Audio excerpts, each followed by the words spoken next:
یقیناً یہ بدروہیں بھی 7 سالہ عظیم مصیبت کے ختم ہوتے ہی آخرکار اتھا گڑھے میں پھینکی جائیں گی، البتہ ان کی قید آخری عدالت تک مکمل نہیں ہوگی۔ مکاشفہ 20ویں باب کی 7ویں آیت میں بیان ہے، اور جب 1000 برس پورے ہو چکیں گے تو شیطان قید سے چھوڑ دیا جائے گا، انہیں 1000 سالہ بادشاہت کے اختتام پر کچھ دیر کے لیے چھوڑا جائے گا۔ کیا آپ تذبذب کا شکار ہیں؟ میں دوبارہ بیان کرتا ہوں، لاتعداد گرائے ہوئے فرشتے اور کروبی وہاں پر قید ہیں، لاتعداد، ہزاروں قیدی، اور ان میں کچھ فرشتے اور کروبی انسانی افزائش کی خاطر چھوڑے گئے تھے تاکہ وہ آپ کو فریب دیں، خدا کی مخالفت میں آپ کو کھڑا کریں اور آپ کو جہنم میں گھسیٹ لیں۔ تب 7 سالہ عظیم مصیبت کے دوران ہوا کی عملداری کے وہ حکمران مقرب فرشتہ میکائیل کے ہاتھوں شکست کھا کر زمین پر پھینک دیے جاتے ہیں، اور لوگ براہ راست ان کی حکمرانی میں آ جاتے ہیں۔ 7 سالہ بڑی مصیبت کے آخر میں انہیں دوبارہ اتھا گڑھے میں قید کیا جاتا ہے، لیکن یہاں پر اختتام نہیں ہوتا۔ جیسے ہی نئی 1000 سالہ بادشاہت کا اختتام ہوتا ہے، انہیں دوبارہ چھوڑ دیا جاتا ہے تاکہ وہ پھر سے جسمانی انسانوں کو فریب دے سکیں، اور پھر آخری عدالت کے بعد انہیں دوبارہ اتھا گڑھے میں قید کر دیا جاتا ہے، وہ وہاں ابد تک رہتے ہیں۔ یہ کچھ زیادہ مشکل بات نہیں ہے۔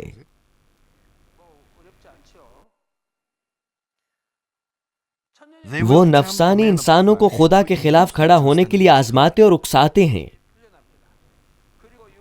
خدا ان لوگوں کو برباد کر دے گا جو بدروحوں کے ہاتھوں آزمائے جائیں گے اور خدا کے مخالفت میں کھڑے ہونے کے لیے ان کی رضامندی میں آئیں گے۔ اس موقع پر 1000 سالہ بادشاہی کا اختتام ہوگا اور پھر عظیم سفید تخت کی عدالت کا وقت ہوگا۔ اس آخری عدالت کے وسیلے بد ارواح دوبارہ اتھا گڑھے میں قید کر دی جائیں گی اور دوبارہ کبھی بھی آزاد نہ کی جائیں گی۔ مسیح میں عزیز بہنوں اور بھائیوں، انسانی افزائش میں بد ارواح کا کردار خدا کی بادشاہی میں رکاوٹ اور مزاحمت کرنا اور خدا کے فرزندوں کو تباہی کی جانب لے جانا ہے۔ اور جیسے خدا کی بادشاہی میں باقاعدہ نظم و ضبط موجود ہے، اسی طرح بدروحوں کی بھی درجات کے مطابق منضبط تنظیم ہوتی ہے۔ تمام بدروحوں کا سربراہ لوسیفر ہے۔ لوسیفر کے ماتحت اسدحہ ہوتے ہیں جن کے پاس تاریکی کے کاموں کا کنٹرول کرنے کے لیے تنظیمی اور عملی اختیار ہوتا ہے۔ اسدحاؤں کے ماتحت ایلچی ہوتے ہیں جو اسدحاؤں کا احکامات بجا لاتے ہیں۔ اس کے بعد شیطان ہوتا ہے جو لوسیفر کے دل کی مانند ہے، اور اس کے نیچے ابلیس جو کہ ایک گرا ہوا فرشتہ ہے، اس کی باری آتی ہے۔ کچھ گرے ہوئے فرشتے نچلی گور میں جہنم کے قاصدوں کے طور پر کام کرتے ہیں۔ بدروحوں کے عالم میں سب سے نچلا منصب بھوت پریت بدروحوں کا ہوتا ہے۔ انسانی افزائش اور آخری عدالت کے مکمل ہونے پر یہ بدروحیں اتھا گڑھے میں ڈال دی جائیں گی، لیکن کچھ مستثنی معاملات بھی ہوتے ہیں، اور میں ان کے بارے میں آپ کو اس پیغام میں کچھ دیر بعد بتاؤں گا۔ اب اتھا گڑھے میں بدروحوں کو کس نوعیت کی سزا ملے گی؟ پہلی یہ کہ آخری عدالت کے بعد لوسیفر اور تمام بد ارواح اپنی تمام قدرت اور اختیار کھو دیں گی۔ بہرحال یہ واقعہ ہونے سے قبل بد ارواح بشمول لوسیفر تاریکی کی دنیا بشمول جہنم کو کنٹرول کیا کرتے تھے، لیکن عدالت کے بعد وہ سب اتھا گڑھے میں ڈال دیے جائیں گے اور کچھ بھی نہیں کر سکیں گے۔ پس جہنم بھی مکمل طور پر خدا کی قدرت کے زیر عمل ہوگی۔ اتھا گڑھا جہنم کا گہرا ترین حصہ ہے۔ اس طرح جہنم کا نچلا ترین مقام اتھا گڑھا ہے، لیکن اس کا یہ مطلب نہیں کہ جنت اور جہنم ایک ایسے مقام ہیں جو زمینی امارات کی مانند دکھائی دیتے ہوں۔ میں آسانی سے سمجھانے کے لیے یہ الفاظ بول رہا ہوں۔ حقیقتاً وہ ایسی نہیں دکھتی۔ جس قدر زیادہ جہنم میں گہری جگہ ہوتی ہے، اسی قدر مایوسی، بدبختی اور جسم کی توانائی کی کثافت زیادہ ہوتی ہے۔ اتھا گڑھا وہ مقام ہے جہاں لوسیفر، اسدہا، ان کے خادم اور گرائے گئے فرشتے جاتے ہیں۔ آگ اور گندک کی جھیل کی مانند اور کوئی بھی مقام نہیں ہو سکتا، لیکن یہ ایک انتہا کا مقام ہے۔ اگر آپ گوکو ناول پڑھیں تو آپ دیکھتے ہیں کہ گوکو ایک چٹان کے نیچے سینکڑوں برس تک موجود رہتا ہے، صحیح؟ اسی طرح وہ معمولی سی حرکت بھی نہیں کر سکتے، وہ اپنی آنکھوں کو بھی نہیں گھما سکتے، اور دباؤ آپ کے تصور سے بھی زیادہ ہوتا ہے۔ وہ ابد تک اس قدر شدید دباؤ کے نیچے رہتے ہیں، اور جسم کی اس توانائی کو انتہائی شدید وزن اور دباؤ سے دبایا جاتا ہے۔ اس وجہ سے اتھا گڑھے میں موجود بدرواہ اپنی انگلی بھی نہیں ہلا سکتی۔ اتھا گڑھا عمومی طور پر ایک تاریک اور سرد مقام ہے۔ وہاں پر موجود بدروحیں کچرے کی مانند ہوتی ہیں، کچرے کی مانند۔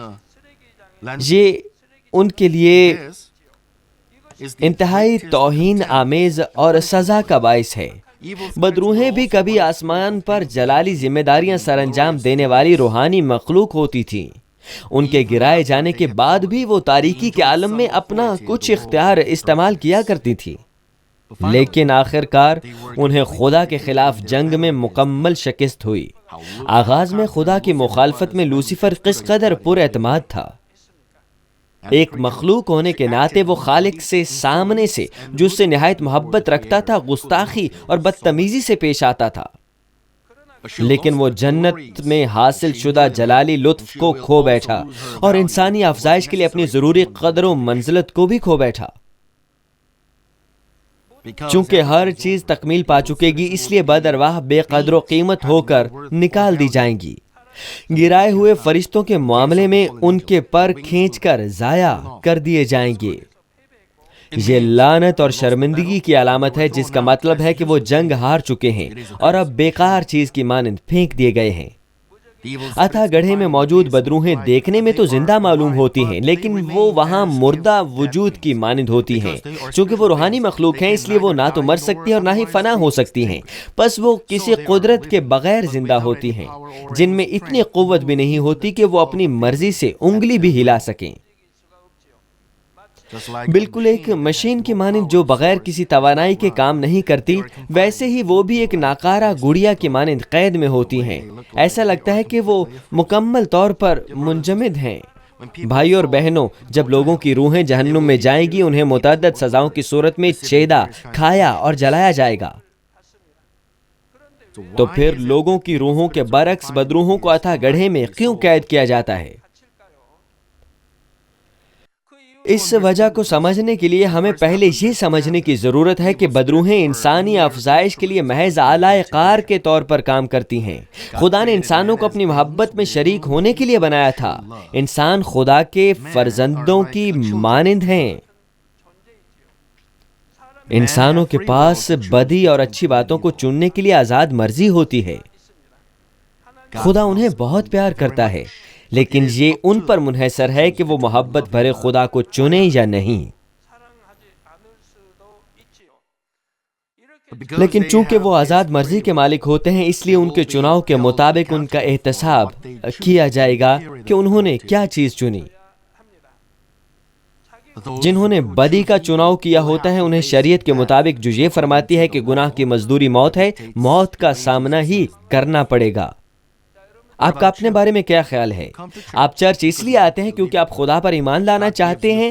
خدا آپ کو آزاد مرضی بخشتا ہے۔ آپ کو یہ فیصلہ کرنا ہے کہ آیا آپ بدی یا بھلائی کو چنتے ہیں یا نہیں، خدا پر بخوبی ایمان لاتے ہیں یا نہیں۔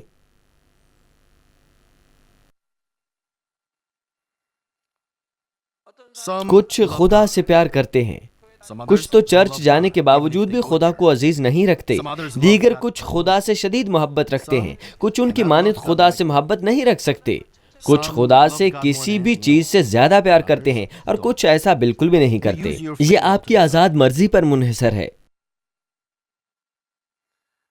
کچھ مستعدی سے نئے یروشلم کی جانب دوڑتے ہیں، لیکن چند دوسرے دنیا سے محبت رکھتے ہیں اور خدا کے کلام کی فرما برداری نہیں کرتے۔ ان کو کس چیز نے ایسا بنایا؟ کس نے انہیں ایسا بننے پر مجبور کیا؟ دشمن ابلیس اور شیطان آپ کے ذہن اور خیالات کو خدا کے خلاف کھڑے ہونے کے لیے کنٹرول کرتا ہے۔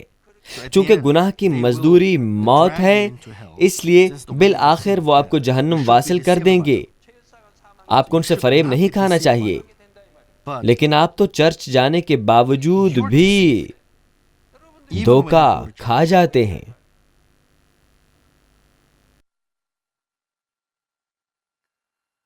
شیطان آپ کو قابو کر لیتا ہے تاکہ آپ وہ کریں جس سے خدا نے منع کیا ہے۔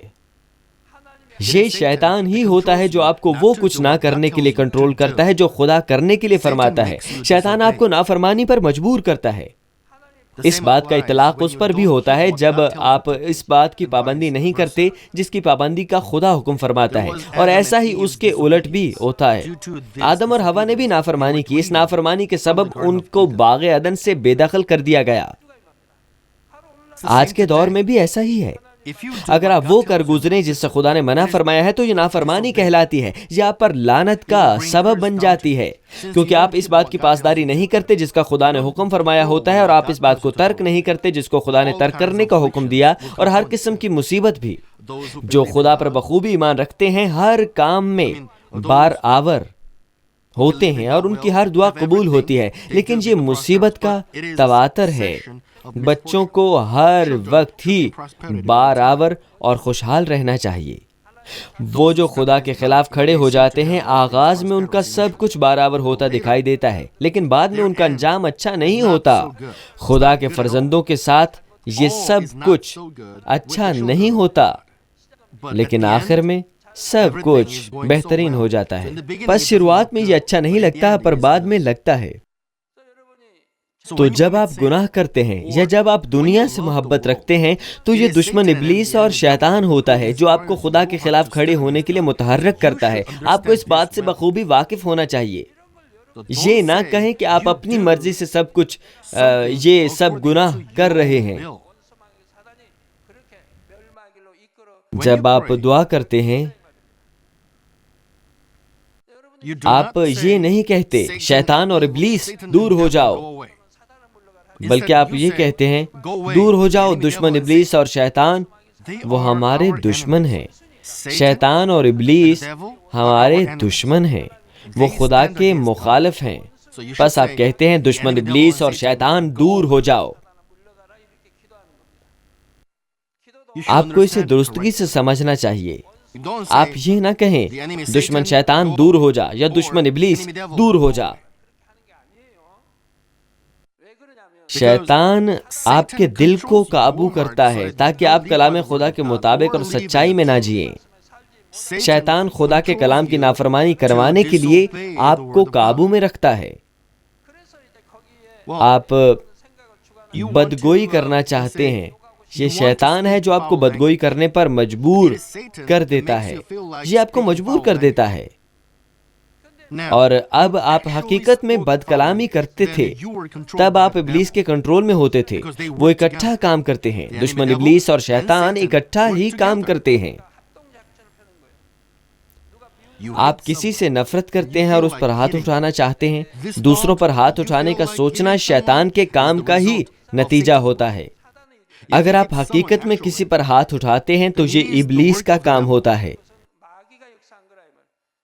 بس آپ کو دعا کرتے ہوئے یہ کہنا چاہیے دشمن ابلیس اور شیطان دور ہو جاؤ۔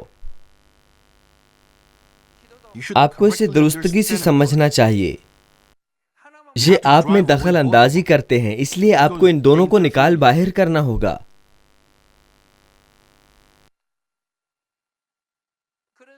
لہٰذا بائبل فرماتی ہے اگر آپ گناہ کرتے ہیں تو آپ گناہ کے غلام بن جاتے ہیں۔ یہ لوسیفر ہی ہے جو اپنے گناہ کی نگرانی کرتا ہے۔ لوسیفر دشمن ابلیس اور شیطان سے بلند درجے پر ہے۔ پس بائبل فرماتی ہے کہ آپ دشمن ابلیس اور شیطان کے غلام ہیں۔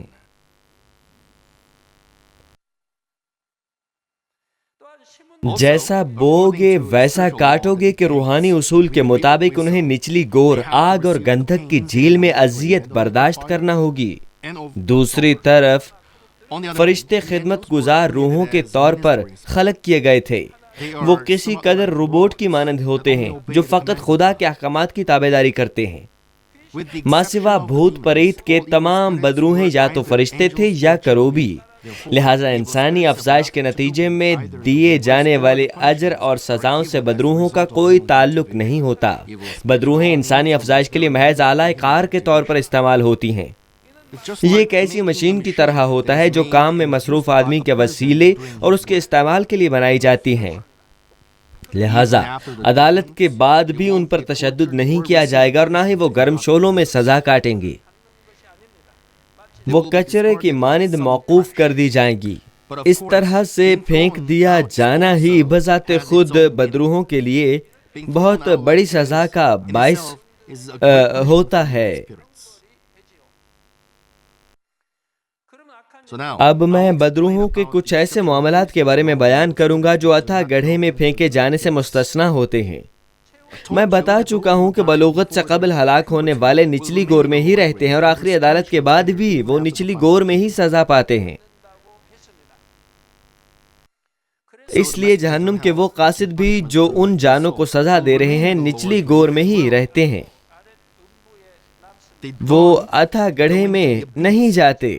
لیکن ہم یہ نہیں کہہ سکتے کہ یہ ان کے لیے بہتر ہے۔ پہلے جب وہ جانوں پر تشدد کرتے تھے تو وہ خوشی محسوس کرتے تھے، وہ جان کو اذیت میں دیکھ کر لطف اٹھاتے اور کھلکھلاتے اور ہنستے تھے۔ یقیناً یہ اس لیے نہیں ہوتا کہ جہنم کے قاصد انسانوں کی طرح کے جذبات رکھتے ہیں۔ وہ ان جذبات کا اظہار اس لیے کرتے تھے کیونکہ وہ لوسیفر کے کنٹرول میں تھے جس نے انسانیت کا مزہ چکھا تھا۔ لیکن عظیم عدالت کے بعد وہ لوسیفر کے اختیار میں نہیں رہیں گے۔ وہ ایسی مشینوں کی مانند اپنی ذمہ داریاں نبھاتے ہیں جو خودکار طور پر اپنے عمل کو بار بار دہراتی رہتی ہیں۔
ان بدروحوں میں بھوت پریت اتھا گڑھے میں نہیں جائیں گے۔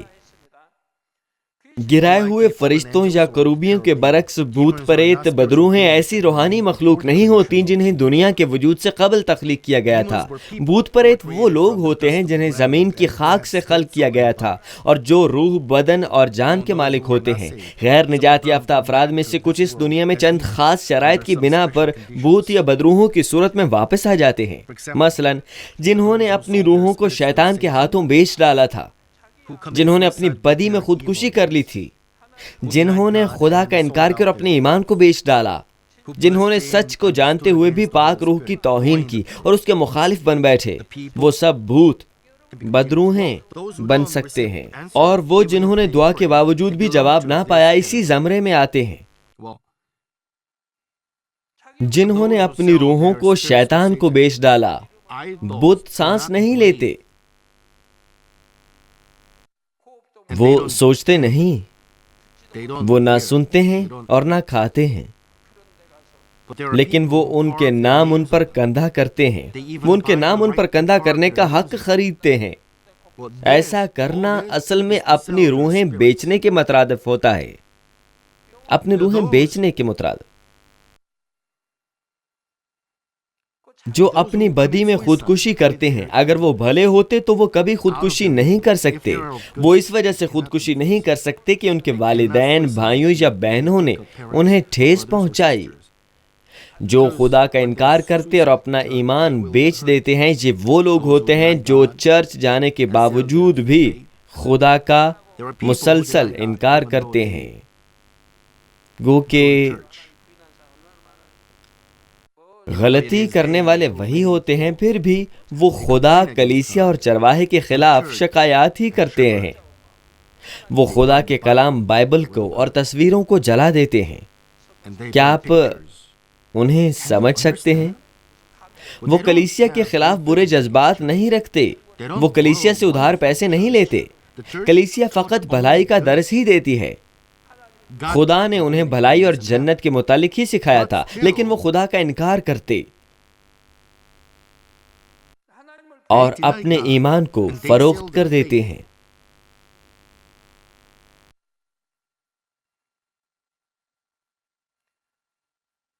ان کے مطابق وہ خدا پر یقین رکھتے ہیں، لیکن وہ خدا کو ترک کر دیتے ہیں۔ مجھے ان میں سے جو کلیسیا چھوڑ چکے ہیں کچھ سننے کا موقع ملتا ہے۔ ان کے مطابق وہ بخوبی خدا پر ایمان رکھتے تھے اور وہ یوتھ گروپ کے رہنما بھی تھے، لیکن انہوں نے چند وجوہات کی بنا پر کلیسیا کو الوداع کہہ دیا۔ ان کی پاسٹر سے چپکلش ہوئی اور انہوں نے خدا کی کلیسیا کو چھوڑ دیا۔ اگر ان کا ایمان اچھا ہوتا تو کسی کی رفاقت کی وجہ سے وہ کیوں کر کلیسیا کو چھوڑ سکتے تھے؟ وہ رہنما تھے، لیکن خدا کو ایسے کیسے چھوڑ سکتے تھے؟ کچھ ایسے لوگ بھی ہوتے ہیں جو اپنے ایمان کو اس طور پر بیچ ڈالتے ہیں۔ اگر وہ حقیقت میں خدا کا یقین کرتے تو انہیں اپنا ایمان نہیں بیچنا چاہیے تھا۔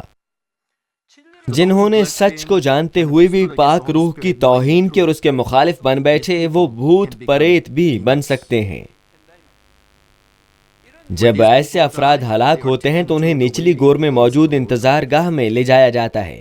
ان میں سے جو بھوت یعنی بدروہیں بننے کی شرائط پر پورا اترتے ہیں، بھوت بن جاتے ہیں اور اس زمین پر لوٹ آتے ہیں۔ خاص طور پر وہ سب جنہوں نے خودکشی کی ہوتی ہے، سب کے سب بھوت اور بدروہیں بن جائیں گے، ماں سوا یہودا اسکریوتی کی مانند چند مخصوص معاملات کے۔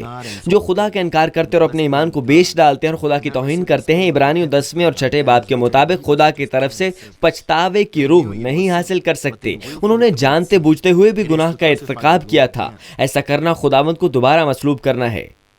چونکہ وہ ایسا گناہ کرنے کے بعد پچھتا نہیں سکتے، اس لیے وہ شفا بھی نہیں پا سکتے، کیونکہ وہ توبہ نہیں کر سکتے۔ لیکن آپ مایوس نہ ہوں۔ خدا نے کہا تھا کہ اگر ابھی بھی آپ کلیسیا نہیں چھوڑیں اور ایک مستعد ایماندار زندگی بسر کریں تو آپ نجات پائیں گے، لیکن اس کے لیے آپ کو دل کی گہرائیوں سے توبہ کرنی چاہیے۔ مسئلہ یہ ہے کہ آپ ایسا چاہتے ہوئے بھی نہیں کر پاتے۔ فرض کیجئے کہ آپ کے بچے آپ کو خوشخبری سناتے ہیں اور آپ سے خدا پر ایمان لانے کی درخواست کرتے ہیں، لیکن آپ انکار کر دیتے ہیں اور بعض اوقات بائبل کو پھینک کر اپنے بچوں پر تشدد کرتے ہیں تاکہ وہ چرچ نہ جائیں۔ ایسا کرنے سے آپ خدا کے خلاف کھڑے ہو جاتے ہیں۔ لیکن اگر آپ اپنے دل کی گہرائیوں سے توبہ کرتے ہیں اور اگر آپ اپنے گزشتہ اعمال کو دوبارہ نہ دہراتے ہیں تو آپ جواب حاصل کریں گے۔ میں اسی لیے آپ کو یہ بتاتا ہوں کہ اگر آپ روح اور کامل روح میں داخل ہوتے ہیں تو آپ شفا پائیں گے۔ لیکن بعض اوقات چند معاملات دکھائی تو خودکشیاں دیتے ہیں، لیکن وہ اصل میں خودکشی نہیں ہوتے۔ مثلا فرض کیجئے کہ کسی فوج کے جرنیل کو مخالف افواج قیدی بنا لیتی ہیں۔ دوسری فوج کا جرنیل اس جرنیل کو تلوار دے کر یہ کہہ سکتا ہے کہ وہ عزت اور وقار سے ہلاک ہو جائے۔ اس معاملے میں اگر وہ جرنیل خود کو ہلاک کر لے تو وہ اپنی مرضی سے خود کو قتل نہیں کر رہا۔ ہم اسے خودکشی نہیں کہہ سکتے۔ فرض کیجئے کہ کوئی اپنے ملک کی خاطر خودکشی کر لیتا ہے، یہ خدا کی نگاہ میں خودکشی نہیں ہوتی، بلکہ ملک کے لیے جان دینا ہوتا ہے، چاہے یہ خدا کے لیے نہ ہو۔ اگر کوئی مسیحی ایسا کرے تو اسے شاید شہید بھی قرار دیا جائے، لیکن بہرحال یہ خودکشی نہیں ہوتی۔ پس جو خود کو ہلاک کرتے ہیں وہ پہلے نچلی گور میں موجود انتظار گاہ میں جائیں گے اور اس بات کا فیصلہ کیا جائے گا کہ آیا وہ خودکشی تھی یا نہیں، اور جن کی موت کو خودکشی قرار دیا جائے گا وہ اس زمین پر بھوت اور بدروح کی صورت میں لوٹ آئیں گے۔ متیروں نے بھوت دیکھے تھے۔ کسی ٹی وی پروگرام میں ان کی صورت آدمی کی مانند ہی ہوتی ہے، کیا ایسا نہیں ہوتا؟ جب تک 7 سالہ عظیم مصیبت کا دور ختم نہیں ہو جاتا، لوسیفر کو جہنم سمیت تاریکی کی دنیا پر حکمرانی کا اختیار ہوگا۔ اس اختیار کی بدولت لوسیفر ان جانوں کا چناؤ کرے گا جن کو وہ بھوت بدروہیں بننے کے لیے مناسب جانے گا۔ پس بھوت لوسیفر کی خواہشات کو پورا کرتے ہوئے تاریکی کے کاموں کو تکمیل پذیر کریں گے۔ مثلا روحانی اصول کی حد میں رہتے ہوئے لوگوں میں داخل ہو کر اور ان پر قابض ہو کر انہیں جہنم میں دھکیل سکتے ہیں۔ بھوتوں بدروہوں کے زمین پر رہتے ہوئے انسانی بدن میں داخل ہونے کی ایک خاص توجہ ہے۔ اس زمین پر بھوت کی صورت میں رہنا نہایت اذیت کا باعث ہوتا ہے۔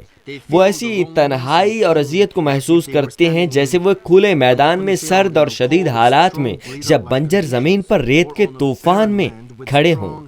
اگر آپ کو اس کا تجربہ ہوا ہو تو اسے یاد کرنے کی کوشش کیجیے۔ آپ میں سے جن کی پرورش دیہات میں ہوئی ہے، وہاں پر برف باری ہوتی ہے اور درجہ حرارت 0 سے 7 ڈگری نیچے چلا جاتا ہے۔ ہر سمت برف اور طوفان ہے۔ آپ تنہا وہاں کھڑے ہیں۔ آپ وہاں چند لمحات کے لیے نہیں کھڑے۔ آپ کی کوئی منزل نہیں ہے، آپ کا کوئی ہدف نہیں ہے۔ آپ بس وہاں ہمیشہ کے لیے کھڑے ہیں۔ اگر کوئی شخص ایسی جگہ پر کھڑا ہو تو وہ لازماً ایسے مقام کو ڈھونڈنے کی کوشش کرے گا جہاں ہوا کو روکا جا سکتا ہو۔ بھوتوں کے معاملے میں بھی ایسا ہی ہے۔ ان کے لیے انسانوں کے اندر ہی ایسے اذیت ناک ماحول سے پناہ ہوتی ہے، اسی لیے وہ لوگوں کو آزماتے اور ان میں سکونت کرنے کی کوشش کرتے ہیں۔ آدمی کو بھوتوں کو اندر بلانا چاہیے۔ اگر وہ بھوت کو اندر نہیں بلاتا تو بھوت اس آدمی میں داخل نہیں ہو سکتا۔ اس لیے وہ اس آدمی میں داخل ہونے کے لیے تمام ہتھ کنڈے استعمال کرتا ہے اور اسی دوران وہ اس آدمی میں داخل ہونے کی کوشش کو جاری رکھتا ہے۔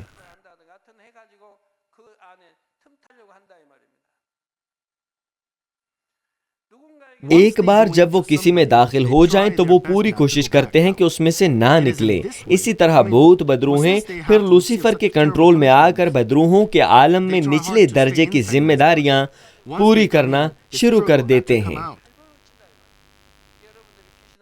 چونکہ وہ ایسی ہولناک اذیت پاتی ہیں، اس لیے وہ آدمی کے بدن کے اندر رہنے کی سر توڑ کوشش کرتے ہیں۔ ایک بار جب وہ اندر داخل ہو جائیں تو وہ پوری کوشش کرتے ہیں کہ اس میں سے نہ نکلے۔ جب آپ یہ کہتے ہیں کہ بھوتوں دور ہو جاؤ تو کیا وہ دور چلے جاتے ہیں؟ اگر آپ بغیر ایمان سے یہ کہتے ہیں یا اگر کوئی آدمی روحانی ایمان کے بغیر یہ کہتا ہے بھوتوں دور ہو جاؤ تو وہ بھوت آپ کا مذاق اڑائیں گے۔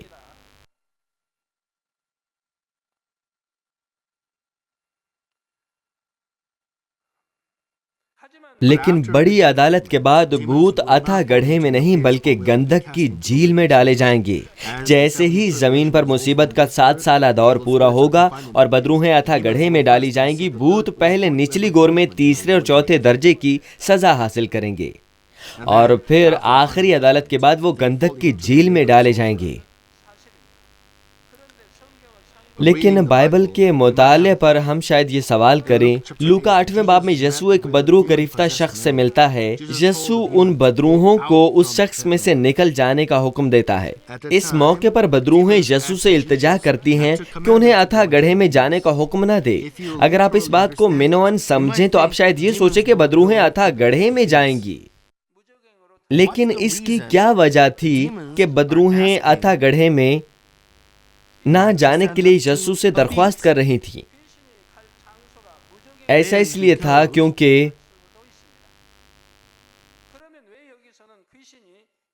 بدروہیں شیطان اور ابلیس کے ذریعے لوسیفر کے کنٹرول میں ہوتی تھی۔ ابلیس اور شیطان ہی بدروہوں کو کنٹرول کرتے ہیں۔ ان سب پر لوسیفر اور شیطان کا کنٹرول ہے۔ بس وہ بدرواہ